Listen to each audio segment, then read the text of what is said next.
Hello people, welcome back to my channel. ఈరోజు మా లైఫ్లో చాలా స్పెషల్ డే.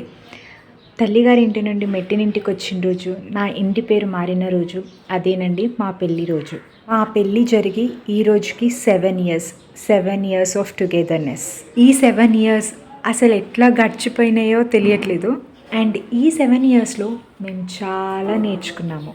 మా ఇద్దరి మెంటాలిటీ సేమ్ అనమాట. అందరు అనుకునేవాళ్ళు ఇద్దరికీ కోపం ఎక్కువ, ఇద్దరికీ ఆవేశం ఎక్కువ, ఇట్లుంటే అసలు కలిసి ఉంటారా వీళ్ళు అని అనుకున్నారు చాలామంది. కానీ కొట్టుకుంటూనో తిట్టుకుంటూనో మెయిన్గా ఇద్దరు ఒకరినొకరం అర్థం చేసుకొని ప్రేమను పంచుకొని ఈ 7 ఇయర్స్ ముందుకు తీసుకొచ్చాము.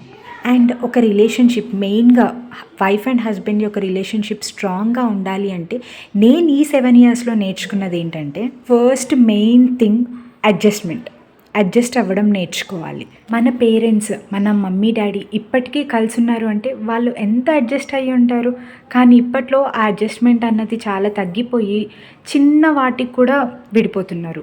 అది కరెక్ట్ కాదు.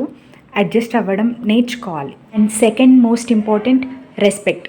ఒకరినొకరు రెస్పెక్ట్ ఇచ్చుకోవాలి. ఒకరి మాట ఒకరు వినాలి. ఒకరు కోపంగా ఉన్నప్పుడు ఇంకొకరు ప్రశాంతంగా ఉండి వాళ్ళ కోపం తగ్గేంత వరకు సైలెంట్గా ఉండాలి.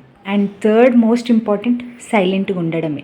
కోపం వచ్చినప్పుడు సైలెంట్గా ఏం మాట్లాడకుండా ఉండడమే బెస్ట్. ఎందుకంటే మనం కోపంలో ఏం మాట్లాడుతామో మనకు అర్థం కాదు. అలాంటి టైంలో సైలెంట్గా ఉండాలి అని అనుకొని సైలెంట్గా ఉండిపోతే కాసేపు ఎంత మన కోపం తగ్గిపోతుంది. అండ్ ఆబ్వియస్గా లవ్ అన్నది కంపల్సరీ.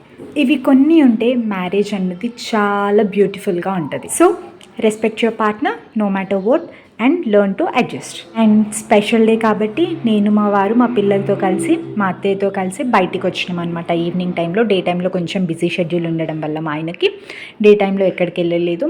ఈవినింగ్ టైంలో దగ్గరలో ఉన్న రెస్టారెంట్కి వచ్చి కేక్ కటింగ్ చేసేసుకొని హ్యాపీగా డిన్నర్ చేసేసామన్నమాట. And don't forget to bless us. మమ్మల్ని బ్లెస్ చేయండి.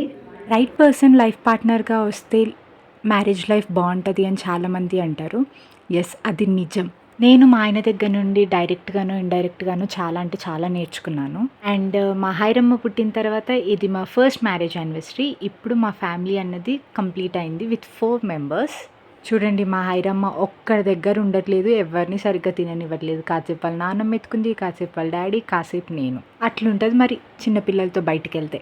అండ్ నా ఛానల్ని కనుక మీరు ఫస్ట్ టైం చూసినట్టయితే ప్లీజ్ లైక్ చేయండి అండ్ సబ్స్క్రైబ్ చేసుకోవడం మాత్రం అసలు మర్చిపోకండి. Thank you for watching. And మమ్మల్ని బ్లెస్ చేయడం మర్చిపోకండి.